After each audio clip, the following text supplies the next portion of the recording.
오늘 이사야 14장 12절로 20절까지 한번 합독 한번 하시겠습니다. 자, 우리 화면 보시면서 한번 합독하시죠. 시작. 너 아침의 아들 계명성이여, 어찌 그리 하늘에서 떨어졌으며 내 열국을 엎은 자여, 어찌 그리 땅에 찍혔는고. 내가 내 마음에 이르기를 내가 하늘에 올라 하나님의 뭇별 위에 내 자리를 높이리라. 내가 북극 지폐 한 산 위에 앉으리라. 가장 높은 구름에 올라가 지극히 높은 자와 같아지리라 하는도다. 그러나 이제 내가 수올 곧 구덩이 맨 밑에 떨어짐을 당하리로다. 너를 보는 이가 주목하여 너를 자세히 살펴보며 말하기를 이 사람이 땅을 진동시키며 열국을 놀라게 하며 세계를 황무하게 하며 성읍을 파괴하며 그에게 사로잡힌 자들을 집으로 놓아 보내지 아니하던 자가 아니냐 하리로다. 열방의 모든 왕들은 모두 각각 자기 집에서 영광 중에 자금만은 오직 너는 자기 무덤에서 내쫓겼으니 가증한 나무 가지 같고 칼에 찔려 돌 구덩이에 떨어진 죽음들에게 둘러싸였으니 밟힌 시체와 같도다. 내가 내 땅을 망하게 하였고 내 백성을 죽였으므로 그들이 함께 안장되지 못하나니 악을 행하는 자들의 후손은 영원히 이름이 붙지 아니하리로다 할지로다. 아멘. 자, 상징 그림을 하나 그리고 말씀을 드리겠습니다. 찬송가 288장 함께 찬양하시겠습니다.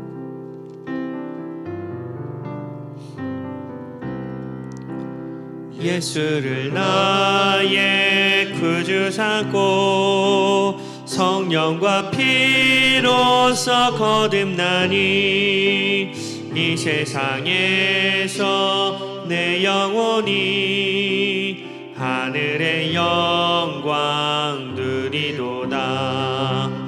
이것이 나의 간증이요 이것이 나의 찬송일세.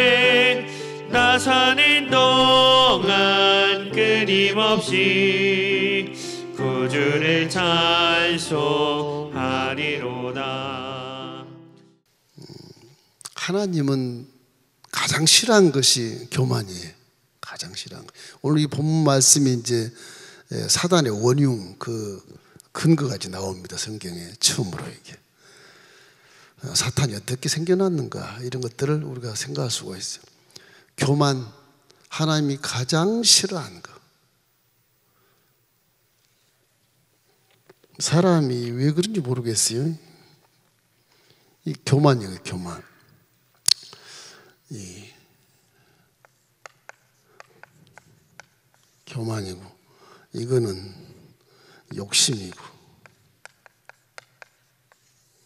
이거는 미움이에요. 이 세 개가 하나님이 가장 싫어하는 거예요. 가장 싫어하는 거.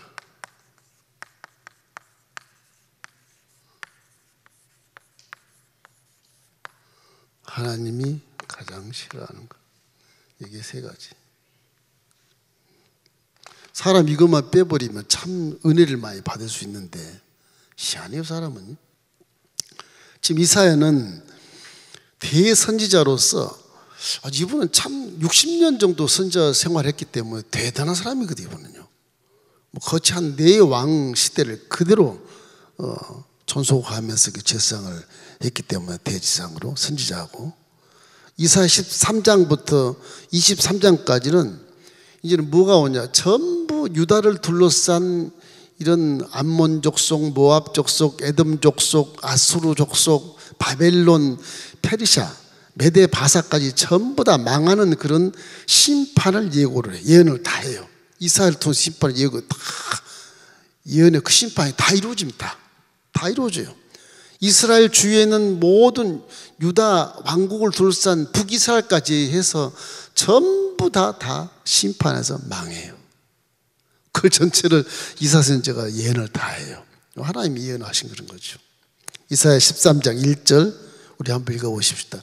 아모스의 아들 이사야가 바벨론에 대하여 받은 경고라. 아주 맨 첫 번째 바벨론을 대해서 예언을 해요. 이 바벨론은 사탄의 상징적인 나라예요. 아주 교만의 최고 원흉, 그렇게 바벨론을 향해서 이렇게 예언을 하게 되는 것입니다. 이 가장 강력한 나라가 바벨론인데 야훼의 날에 무참하게 심판당할 것을 예언을 하는 것이거든요. 이래서 이제 바벨론이 아수르가 북이스라엘을 멸망시켰잖아. 예수님은 720년 전에 멸망을 시켰어요. 그리고 이제 이사야 선지자가 왔을 때, 드러났을 때 이제 남유다도 위기에 처해는 거예요. 위기에. 남유다고. 아수르가 다 공격해 오려고 하는 것이거든. 그 남유다 왕이 북이스라엘과 아람이라는 그 나라와 함께 합세를 해서 아수르에 경기하다가 먹어버린 거예요. 멸망당한 거거든요, 이게. 그 전에 북왕국에 있는 왕이 남왕국에 얘기하기를 아수르를 함께 대적하다 그럴 때 남왕국은 대적하지 않고 빠져버려요. 빠져버리면 북이스라엘 백성들이 똑같은 동족인데 남한을 침공하게 돼, 아람과 함께. 그래서 남한의 아하스 왕은 저 뒤로 돌아가가지고서 위에 있는 북방에 있는 아수르에다 원정을 구해가지고서 결국엔 나라를 지키게 돼. 결국은 아수르 때문에 북왕국은 다 망해버리고 남왕국도 이제 아수르에 멸망할 쯤 됐을 때 이 바벨론이 이제 동쪽에서 일어납니다. 바벨론이. 메대와 바사라는 나라가 두 개가 있었는데 이게 메대 나라가 바사를 합쳐가지고서 이제 페르시아 나라가 돼요. 페르시아. 성경에 페르시아라는 말이 없는데 이게 메대와 바사가 합친 게 페르시아 나라입니다. 이 페르시아 나라가 바벨론을 잡아요. 이게 페르시아 제국이 생기는 거예요. 페르시아 제국이. 이렇기 때문에 이제 아수르가 바벨론에 잡혀가지고서 결국 바벨론에서 이제 남유다 왕국이 멸망을 해요. 이게 역사를 보면 참 하나님은 선민들을 향해서 왜 이렇게 멸망을 하게 할 정도까지 하실까? 그 전부 다 교만입니다. 교만. 욕심, 교만, 미움, 이거 다 전부 죄겠지만은 하나님 말씀을 듣지 않기 때문에 그런 것입니다. 그래서 하나님은 우리가 깨달을 수 있는 건 하나님은 마귀를 사용하신다.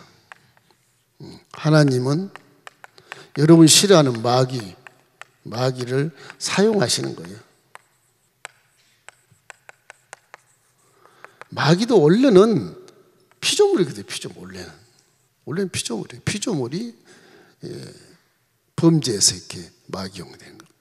성경은 마귀의 근원은 여기 이사야 14장 12절에 나오지만 귀신의 출처는 안 나와요. 귀신의 출처를 아무리 찾아도 귀신의 출처가 뭐가 귀신이 됐단 말이 없어요. 성경에.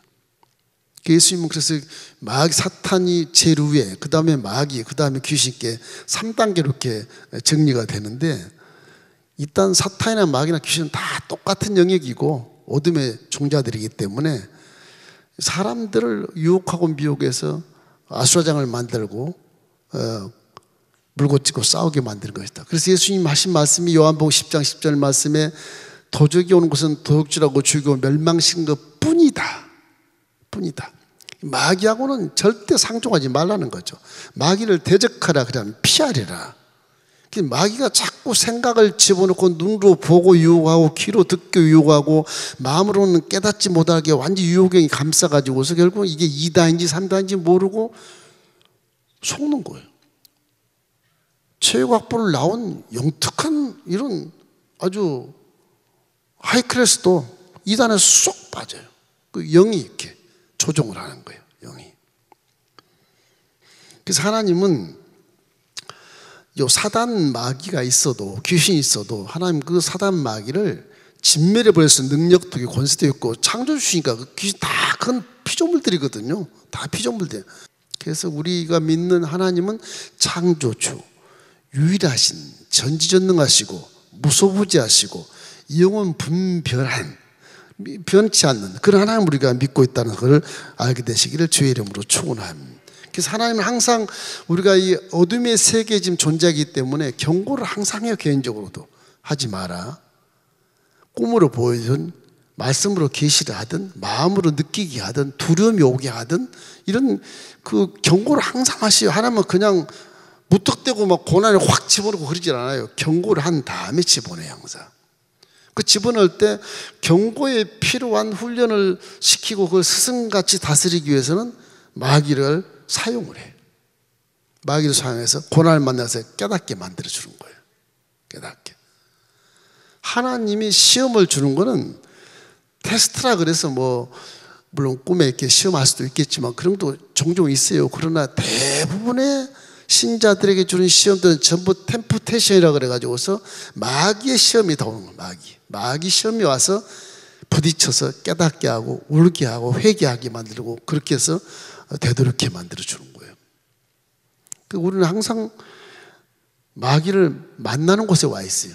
지금도 이 세계는 마귀이기 때문에 지금도 물고 찌고 싸우는 그런 걸 날마다 보도에서 보고 뉴스 보고 현실에서 막 보고 그러잖아요. 잔인한 것들, 뭐 자식이 아버지를 죽인다든지 뭐 이렇게 여자를 뭐 죽였다는 또 뭐 이게 전부 다 마귀짓이거든요. 그걸 보고 지금 잘하잖아요.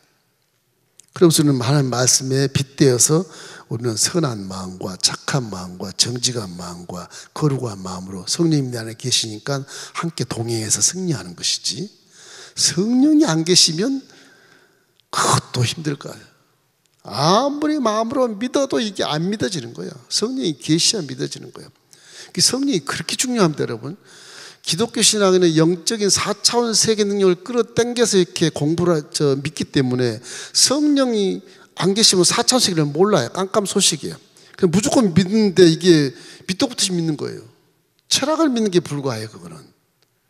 그러나 성령이 계시면 4차원 세계를 눈으로 환상으로 볼 수도 있고 깨달을 수도 있고 암시도 줄 수 있고 묵시도 받을 수 있고 레마도 받을 수 있고, 그렇기 때문에 우리가 많은 믿음이 강화돼서 마귀도 대적하게 되고 강화돼서 믿음을 가지고 흔들리지 않고 딱 그 자리에 설 수 있어서 봄에 꼭 마치 뭐 겨울 지난 벚꽃나무가 확 꽃을 확 피는 것처럼 그 엄청난 축복을 맞이할 수 있는 것이거든요.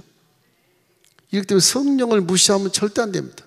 성령은 항상 우리를 돕는 분이기 때문에 손해볼 일을 전혀 안 하게 하셔요. 200% 도와줘. 성령이만 나쁜 걸 전혀 없어요. 여러분 손해보려고 성령이 계시지 않아요. 여러분 지키시고 깨닫게 하시고 회개하게 하시고 올바르게 신앙에 성장할 수 있도록 도와주는 분이 성령이기 때문에 이분은 천사보다 훨씬 더 우리에게 필요한 분이라는 사실을 항상 마음에 두셔야 돼요. 그걸 기도 많이 성령을 만나려고 애를 쓰셔야 돼요. 기도 안 하면 성령을 있음도 모릅니다. 기도를 많이 한 자가 성령과 교제하고 대화하게 되고 그래서 영적인 세계를 분별할 수 있게 돼. 너희는 이 세대를 본받지 말고 하나님이 기뻐하시고 온전하신 뜻을 알게 하라 그러지 않습니까? 성령이 내 안에 계신 걸 확신이 됐을 때 내 온몸이 사용되어져서 눈으로 보게 되고 귀로 듣게 되고 마음으로 깨닫게 되는 것이거든요. 그럼 믿음이 강해지면 내 손과 발이 말씀대로 쪼벅쪼벅 순종하게 되는 거예요. 그래서 복을 받게 되는 거예요. 복 받는 길이 그 길입니다. 사실은 뭐 기도 열심히 다 하려고 해서 복 받는 게 아니고 내가 복 받은 사람이 되었을 때 복이 오는 거예요. 어쩔 수 없어요. 기독신앙이 어렵다고 해도 어쩔 수 없어요. 그 과정을 통과해야 복을 받게 되는 거예요. 자, 하나님 먼저 경고를 합니다. 출애굽할 때도 바로에게 10가지 재앙으로 경고하잖아요. 바로야, 하나님이 살아계신다. 모세를 통해서 막 경고를 그렇게 해도 또 마음이 확 변하잖아요. 그때는 성령이 그 안에 있지도 않았기 때문에 더더욱 그렇지만 경고를 항상 하나요. 하나님은 마귀를 사용할 수 있다. 손 안에 딱 들고 마귀를 내칠 수도 있지만 마귀를 그 사용해서 오히려 내가 사랑하는 아들, 딸들을 훈련시켜서 깨닫게 하신다. 기가 막힌 그런 일을 하나님이 하시는 것입니다. 경고하신 대로 나중에 심판이 와요. 회복이 안 되면. 그래서 우리가 보통 이렇게 말을 왜 안 듣지? 애가 왜 말을 안 듣지? 교만해서 그런 교만해서. 이게 하나님의 손이라고 보면 이게 하나님의 손이라고 그래 놓은 거예요. 하나님의 손이. 이건 사람이. 워낙 교만하니까 하나님 이렇게 누르고 계시잖아요. 이렇게 누르고. 교만하지 말라. 이 바벨론 이게 하나님께서 이스라엘을 회개시키는 하나님의 손에 이제 지나시게 때 몽둥이를 내치는 거. 그 그림을 그려드렸죠. 하나님 몽둥이를 내리치는 거예요. 깨달으라고. 그 몽둥이는 바벨론이에요. 하나님이 아니야. 바벨론을 내리치는 거예요. 그 하나님의 섭리 그걸 막고 뭐 기절할 만큼 막고 깨닫는 거예요. 그래야 이제 믿음이 성장한다는 것이죠. 그래서 이 하나님은 마귀를 도구로 사용하신다. 그 도구는 마귀인데 우리는 그걸 깨달아서 두들겨 맞고 피는 나지만 피승해야 되지만 깨닫는 스승으로 우리가 맞이할 수밖에 없다. 그러니까 무슨 얘기예요? 좋은 말할 때 겸손이라 그런 거예요. 좋은 말할 때 겸손이라. 그래서 겸손한 자에게 은혜가 많이 오는 거예요. 못 배우고 가진 거 없고 힘도 없고 뭐 별거 아닌 것 같은데 그래도 겸손이 잘난 척하고 배 두들기고 이렇게 하는 것보다는 나아요. 오히려 이게 차라리 나아요. 발로 채이고 이게 차라리 나아요. 싸움이 안 되니까. 교만은 지금 마귀 역사하는 것이거든. 이사야 13장 17절을 한번 읽어보십시다. 보라, 은을 돌아보지 아니하며 금을 기뻐하지 아니하는 메대 사람을 내가 충동하여 그들을 치게 하리니. 지금 메대가 이제 바벨론이에요. 바벨론 이제 후반부에 들어서 이스라엘이 이제 점령을 하게 되는데 예수님 오기 전 568년에 남유다가 망해요. 다윗의 후손 그 언약이 다 이루어지고 나가는데도 불구하고 이 사람인지라 일왕조로 쭉 나오긴 나와요. 다윗의 언약이 있기 때문에 나오는데 남유다 왕 20대 왕의 시드기야가 두 눈을 뽑혀서 바벨론 포로 다 잡혀가요. 나라도 사라지고 성전도 파괴되고 이스라엘은 사라져버렸어요. 적게는 50년, 길게는 70년 이스라엘이 없어요. 아예 없어요. 그런 연단을 받아 전부 바벨론이 잡아가지고 막 훈련을 시키는 거죠. 고향을 그리워하게 하고 고향의 야외 성전을 그리워하게 하고 막 솔로몬 성전 다 파괴된 거 그리워하게 해서 50년쯤 됐을 때 스룹바벨을 보내서 이제 스룹바벨 성전을 또 새로 지어요. 그 70년이 됐을 때 귀환한 인구가 꽤 많지 않습니다. 바벨론은 그대로 2세대 3세대 살고 고향을 찾은 그 신앙이들은 얼마 안 돼요. 얼마 안 돼요. 한 10분의 1쯤 되려나 그래요. 몇만 명에 불과해요 사실은.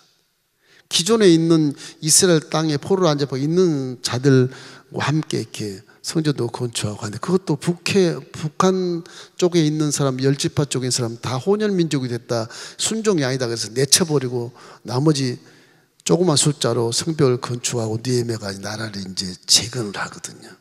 재건을 해요. 그 나라가 그때부터 이제 회복이 되는 겁니다. 그래서 우리는 이런 의미에서 항상 마귀가 고난 속에 함께 온다는 사실 기억, 고난에 대해서는 막 믿음을 가지고 막 승리한다는 그 강한 믿음으로 덤벼야 돼요. 강하고 담대해야 돼요. 고난을 아이고 무시라 피하는 것은 마귀한테 피하는 거예요. 하나님 그걸 딱 보고 나서 너 믿음이 없구나.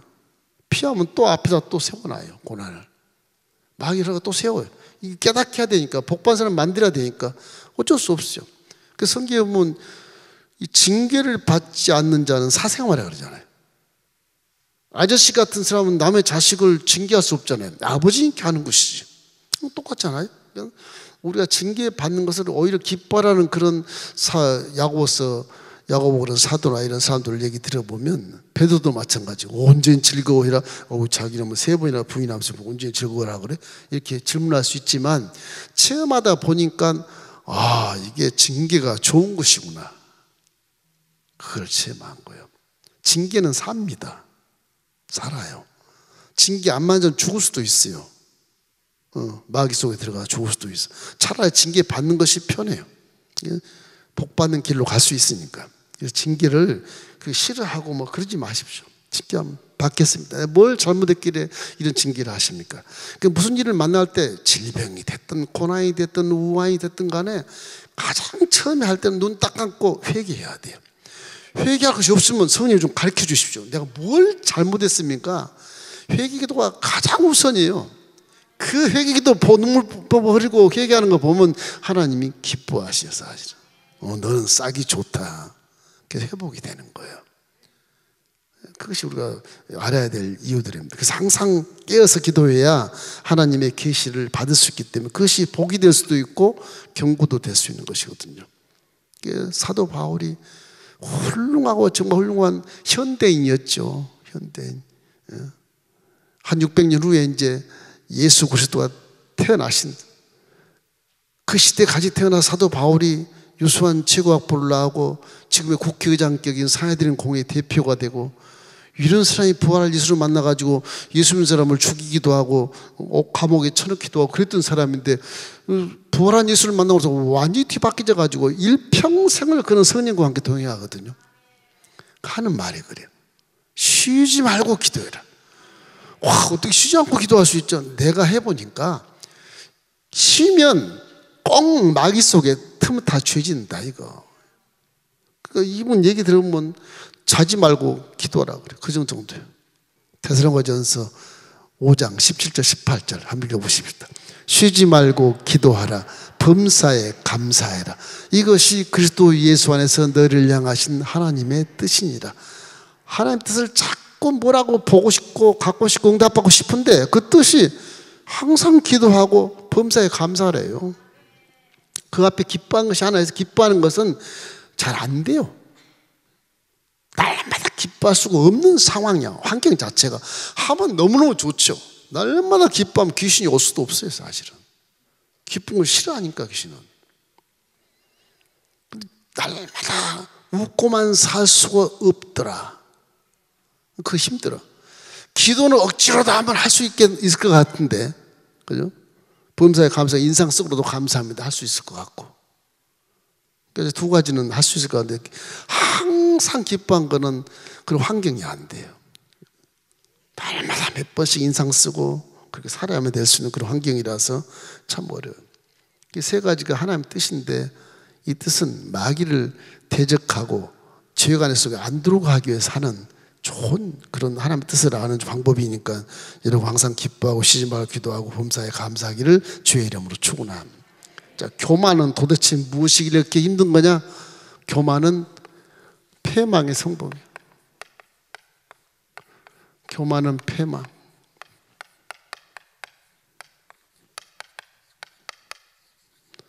거만하면 넘어지기 앞짝이야. 거만함. 넘어짐. 그래서 교만이라고 해서 하나님이 싫어하지만 결과는 다 실패로 끝나. 교만은 제발 교만하면 안 돼요. 교만하면 안 돼요. 교만이 뭐냐면 똑같은 동류가 예를 들어서 이렇게 우리 착각할 때가 많아요. 교만이 컵이 이렇게 있으면, 그죠? 두 개 컵이 있으면 물이 이 정도 찬 사람과 이렇게 찬 사람은 달라요. 이렇게 찬 사람, 이 사람 보고 교만하네? 그러면 안 돼. 이거 지가 교만한 거예요, 이게. 에? 많이 찬 사람이, 이 사람이 교만하면 이건 맞는 얘기예요. 너 교만해. 맞아. 그 수준은 직구로만 하면서 너 수준이 높은 사람 보고 교만하다고 하면 안 돼. 우리 착각을 많이 해요, 그게요. 그래서 그냥 겸손한 게 좋아요. 신상에. 겸손한 게 신상이 아주 좋아요. 저 따질 필요 없어요. 열국에 대한 심판 언급할 때 바벨론이 가장 아주 교만한 나라로 이렇게 거론이 됩니다. 인간의 교만을 상징하기 때문에. 교만은 이게 냄새가 교만, 오만 그런 거 있죠. 거만함. 세 가지 만자, 교만, 오만, 거만. 요거는 냄새가 나면 사람들이 다 도망가 버려요. 친구가 안 돼요. 잠언서 16장 18절 다 아시죠? 교만은 패망의 선봉이요 거만한 마음은 너버집의 앞잡이냐. 딱 잠언서 이렇게 16장 18절에 딱 법으로 딱 기록이 나왔어요. 그 외에 다른 것도 구약이 많아요. 교만은 패망의 선봉이란 많이 있어요. 그것이 아주 기본으로 해놓은 거예요. 기본으로. 사람은 이렇게 욕심의 냄새가 나고 자존심의 냄새가 나고 아주 거만한 그런 냄새가 나고 특별히 또 하나는 거짓말한 냄새가 많이 나요. 자기를 호도해서 교만하게 보여 나타내는 거. 윗사람 높은 분을 끌어당겨가지고 나하고 친하다고 해서 자기 명분을 세우는 거. 그런 것들이 많잖아요. 그 거짓말들이 많거든요. 그래서 교만한 사람은 냄새가 난다. 교만한 사람 옆에 친구가 없어져요. 교만이 대단한 것 같지만 잘난 척 해보았자 친구만 다 떨어져요. 차라리 겸손한 것이 친구들을 많이 모이게 할 수 있어요. 이사야는 이런 폭군의 이런 꼬꾸라진 것에 대해서 이렇게 조롱한 노래를 이제 성경에 14장에 와서 기록을 합니다. 14장 7절로 8절 함께 읽겠습니다. 이제는 온 땅이 조용하고 평안하니 무리가 소리 높여 노래하는도다. 향나무와 네바논 백향목도 너로 말미암아 기뻐하며 이르기를 내가 넘어져 있은즉 올라와서 우리를 베어버릴 자 없다 하는도다. 이제 바벨론이 이제 망하는 것을 노래하는 겁니다. 바벨론 온 세상의 지배자로서 온 나라들이 막 숨을 죽일 정도로 대단한 나라에서 120도를 다 점령했으니까 아주 영원한 것처럼 그렇게 살았어요. 어느 날 갑자기 하나님이 쳐버리는 거예요. 그 모든 주위 나라 사람들이 막 조롱하는 게 바벨론에 대해서 그렇게 돼요. 결국 이제 바벨론이 이게 망하기 때문에 그런 것입니다. 그 조롱한 노래에서 뭐 이렇게 돼 있어요. 14장 10절로 11절 함께 읽겠습니다. 그들은 다 내게 말하여 이르기를 너도 우리같이 연약하게 되었느냐 너도 우리같이 되었느냐 하리로다. 내 영화가 수월에 떨어졌으며 내 비파 소리까지로다. 구더기가 내 아래서 깔리며 지렁이가 너를 덮었도다. 완전히 망해서 이제 구더기가 덮고 지렁이가 덮을 만큼 허황된 그런 나라였다. 아직 노래를 아주 또 희한하게 이렇게 현실적으로 이렇게 노래를 부른 걸 보죠. 여기서 이제 우리가 느낄 것이 사탄에 대한 걸 이제 좀 들어가 보면 좋아요. 사탄의 원조는 바벨론이다. 바벨론, 사단, 이 교만이 사단인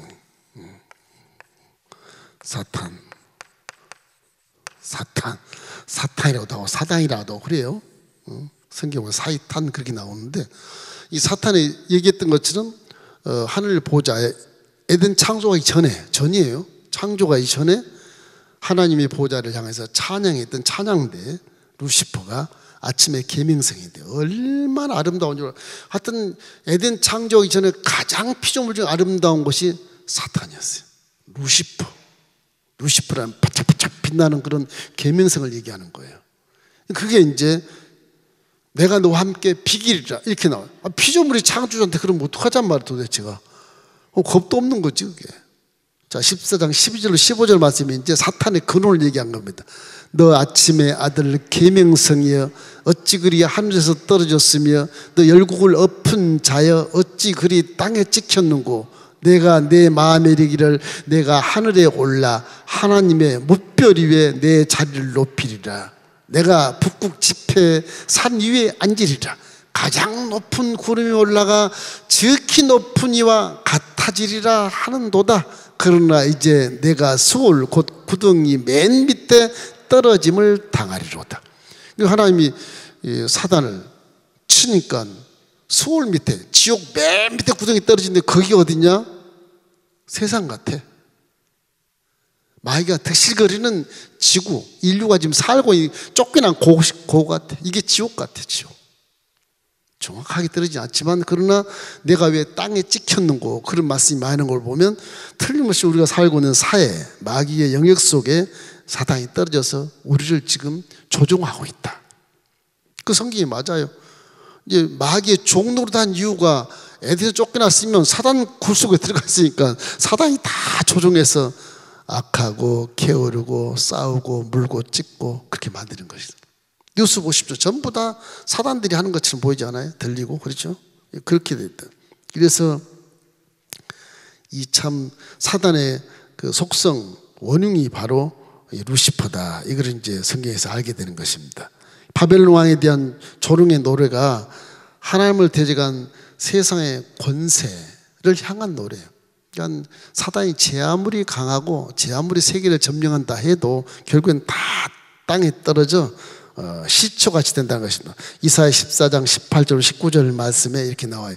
열방의 모든 왕들은 모두 각각 자기 집에서 영광 중에 자금만은 오직 너는 자기 무덤에서 내쫓겼으니 가증한 나무 가지 같고 칼에 찔려 돌 구덩이에 떨어진 죽음들에 둘러싸였으니 밟힌 시체와 같도다.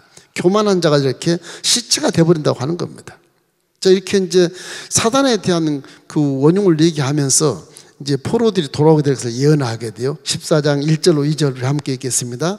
야훼께서 야곱을 긍휼히 여기시며 이스라엘을 다시 택하여 그들의 땅에 두시리니 나그네 된 자가 야곱 족속과 연합하여 그들에게 예속될 것이며 민족들이 그들을 데리고 그들의 본토에 돌아오리니 이스라엘 족속이 야훼 땅에서 그들을 얻어 노비로 삼겠고 전에 자기를 사로잡던 자들을 사로잡고 자기를 압제하던 자들을 주관하리라. 벌써 이사야가 지금 마귀 얘기를 하면서 바벨론이 이미 멸망할 것이고 그 다음에 고레스 왕, 페르샤, 메대와 바사가 연합해서 바벨론을 삼킨 다음에 페르샤 왕 고레스가 귀환하게 할 것이다. 그걸 지금 얘기하는 거예요. 이사가 예수님 700년 전 사람인데 나중에 70년도 그러니까 한 770년 후에 얘기를 지금 예언하는 거죠. 770년 후에. 대단한 선지자지 않습니까? 그렇게 할 것이다. 그래서 돌아오게 한 예언을 지금 하고 있는 것입니다. 이래서 메대 바사의 고레스 왕 페르시아 왕이 이제 이것을 실현해서 결국 이제 귀환이 오게 됐고 이스라엘 다시 회복되는 그런 선민의 나라가 다시 회복된 것을 말씀해 드리는 거예요. 그래서 하나님은 만왕의 왕으로서 마귀들을 얼마든지 조종해서 하는 것이니까 우리 안에 성령이 계신 것을 믿고 성령과 동행만 하면 마귀는 한 길로 왔다 이렇게 사라질 것이고 나를 깨닫게 하고 나서 믿음을 성장시킨 다음에는 오질 않아요. 더 좋은 수준의 고난이 내 앞에 다가오지. 낮은 수준은 큰 고난도 아니야. 고난도 아니야. 지나고 나면요. 그걸 한번 당하고 나면 그 밑에 수준 낮은 고난들은 고난도 아니야. 옛날에 큰 고난을 생각했는데 그거 아니야. 다 목적을 알고 결과를 알아버리니까 고난도 아니에요. 이거는요. 경험을 많이 한 사람은 마음이 넓다 그러는데 넓은 게 아니라 경험이 하도 많으니까 그건 내가 당해봤던 건데 아무것도 아니야. 결과를 뻔히 하는 건데 그거. 처음 당하면 모르는 것뿐이지. 신앙의 연조에 따라서 신앙의 성장에 따라서 믿음이라는 게 분량이 낮고 높고 그렇습니다. 똑같지 않아요. 믿음이라는 게 각기 분량대로 믿게 되는 것입니다. 자, 이제 이 결과에서 뭘 얘기하려고 이런 얘기를 하지? 결국에는 온유한 자가 되라는 온유. 온유한 자가 되라. 그런 이 메시지가 우리에게 주신 게. 그래서 온유한 자가 돼야 된다. 그래서 온유를 어떤 사람은 바보처럼 생각할 때가 있어요. 온유? 그건 바보처럼 살라는 말이야? 전혀 그게 아니에요. 온유라는 것은 저번 설명해 줬지만 집안에 집을 지키는 강아지가 주인이 올 땐 꼬리를 다 쓰고 오잖아요. 도둑이 오면 막 물고 짖잖아요. 그게 온유예요, 온유. 그게 온유예요. 온유가 무슨 부드럽고 힘도 없고 바보고 절대 그런 게 아니에요. 온유라는 것은 법을 아는 자예요. 법을 딱 알면서 지키는 자예요, 온유가. 다시 말하면 말씀에 순종하는 자가 온유한 자예요. 그 마태복음 5장 5절 말씀처럼 온유한 자는 복이 있나니 제가 그들이 땅을 기업으로 받을 것이라 그러잖아요. 온유라는 것이 굉장히 중요합니다. 예수님이 나는 마음이 온유하고 겸손하니 그러잖아요. 온유하고 그냥 바보처럼 살아야 된다는 얘기야? 그게 아니에요. 예수님은 말씀을 딱 지키거든요. 딱 지키거든요. 말씀을 순종한 자가 온유한 자인 것입니다. 그래서 하나님도 온유한 자에게 일을 맡기고 결국 땅을 기업으로 주신다고 말씀하신 거죠. 그런 건 온유한 자가 복 있는 사람의 모습이에요. 할렐루야. 복 있는 사람의 모습이에요. 칼든 자가 뭐 그런 복 있는 자가 아니에요. 전쟁에서 빼앗은 자가 복 있는 자가 아니야. 그냥 말씀대로 순종하면서 사는 자가 복인 것입니다. 온유한 것이 모세도 이 세계에서 가장 온유했다 그러나 모세도 그런 거. 그런 거 보면 온유한 것이 굉장히 우리에게 은혜가 주는 것입니다. 이것은 온유한 자는 하나님 말씀에 무조건 아멘하는 삶이다. 아멘, 아멘. 말씀이 가장 내 속에 존귀한 것을 읽을 때. 그 외적으로 보면 부드럽게 보일지 몰라도 말씀을 마음에 새기면요, 그 부드러운 사람이 어느 순간에는 막 칼같이 덤빌 때가 있어요. 난 절대 그 포기할 수 없어. 죽음을 무릅쓰고. 그게 온유. 대단한 것입니다. 그래서 온유는 하나님이 기뻐하는 분을 얘기하는 거예요. 이래서 오늘 믿는다는 것은 순종한 것인데 하나님 말씀을 잘 듣고 지키는 것이 온유다.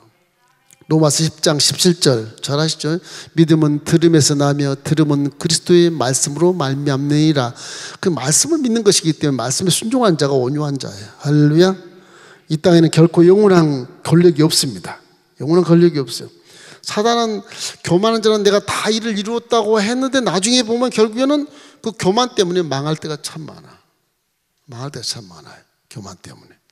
이런 것들이 우리 인생에서 배울 수 있는 것들 아니겠어요?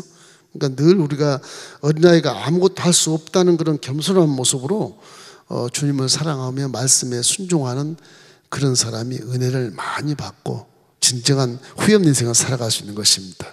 이렇기 때문에 너무 많은 것을 이루고 교만의 삶이 되는 것보다는 맡기신 작은 일에 기쁨으로 이렇게 충성해서 하나님께 영광을 돌리는 삶이 효자고 효녀지 않겠습니까?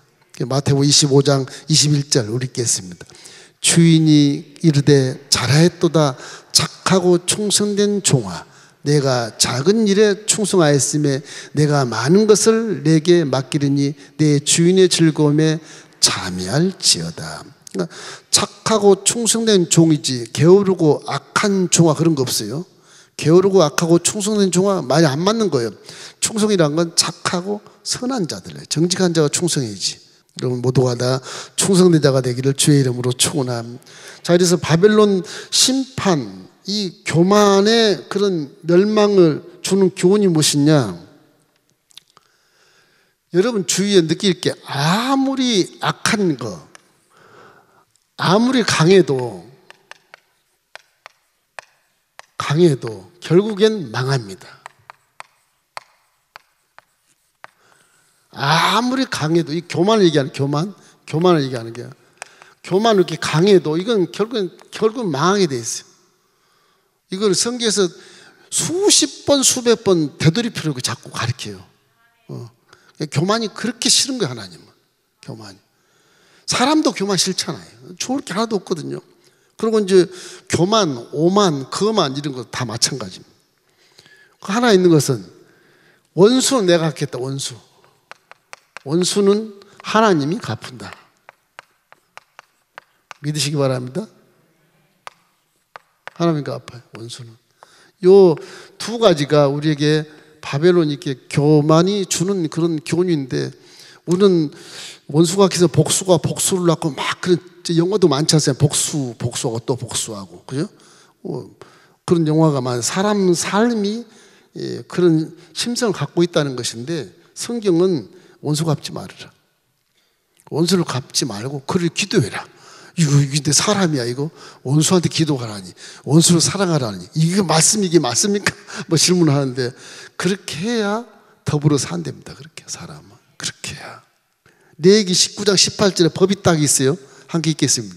원수를 갚지 말며 동포를 원망하지 말며 내 이웃을 사랑하기를 내 자신과 같이 사랑하라. 나는 야훼이니라. 그 이웃을 자신같이 사랑하면, 성경에 이제 예수님이 하신 말, 내 이웃을 내 몸같이 사랑하라. 몸같이. 내 몸처럼 사랑하라. 이웃을 내 몸처럼. 이게 사랑의 진가를 얘기하는 거예요. 예수님이 직접 우리 몸처럼 사랑하셔서 죄를 싹 씻어버려 줬으니까 내가 하는 것처럼 내 몸처럼 이웃을 사랑하라. 그게 사람의 삶의 모습이라는 거죠. 이 신약에 와서 로마서 12장 19절 말씀이 똑같은 말씀이에요. 내 사랑하는 자들아, 너희가 친히 원수를 갚지 말고 하나님의 진노하심에 맡겨라. 기록되었을 때 원수 갚는 것이 내게 있으니 내가 갚으리라고 주님께서 말씀하셔요. 구약에 있는 말씀을 그대로 사도 바울이 설명하는 거예요. 세계가 이렇게 변했어도 우리가 원수를 갚지 말고 내 이웃을 내 몸같이 갚으면 좋겠다. 그래서 바벨론 이스라엘을 계속 가리키고 악술과 북이스라엘을 점령해서 멸망을 시키고 막 그랬잖아요. 그래도 이 이웃 사랑하기란 것은 내 몸까지 사랑하라. 그래서 이스라엘 백성이 당했으니까 이스라엘 백성이 치면 좋겠잖아요. 하나님 생각할 때. 너를 멸망시켰으니까 네가 이제 일어서서 북이스라엘, 아수르, 바빌론 네가 멸망시켜라. 그럼 얼마나 좋겠어요. 고소하니 쌤통이잖아요. 그럼 막 가서 당한 대로 막 10배, 100배 복수해버리고 좋지 않겠어요. 그러면 우리 생각은. 근데 하나님은 그렇지 않고 엉뚱한 바벨론을 들어서 엎어버리고 또 바벨론을 그려놓고 망하게 만들고 엉뚱한 페르시아를 덮어서 또 그냥 귀환하게 만들고. 그 왜 그러느냐? 사랑하는 선민 여러분 가지를 택한 그 이스라엘의 손에 피를 묻히지 않게 해서 그러는 거예요.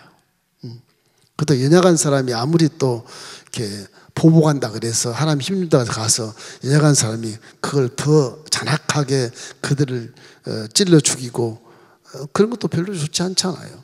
하나님이 그냥 마귀를 들어서 그냥 깨닫게 하시고 마귀를 들어서 그냥 귀환하게 만들고서 이스라엘 다시 회복해 주신 것이다. 이게 이제 이사야 선지자가 예언하는 것은 아주 엄청난 그런 기간을 두고 미래를 다 예언했다. 그래서 이사야 선지자는 대선지자다. 그렇게 말씀하신 것입니다. 오늘은 부분적인 것이지만 이 교만이 얼마나 이렇게 안 좋은 것인가 생각해 보고 성경에 앞으로 교만이 계속 나옵니다. 이놈 교만 때문에 다 망해요. 다 망해 교만 때문에. 그래서 겸손한 자가 은혜를 받는다.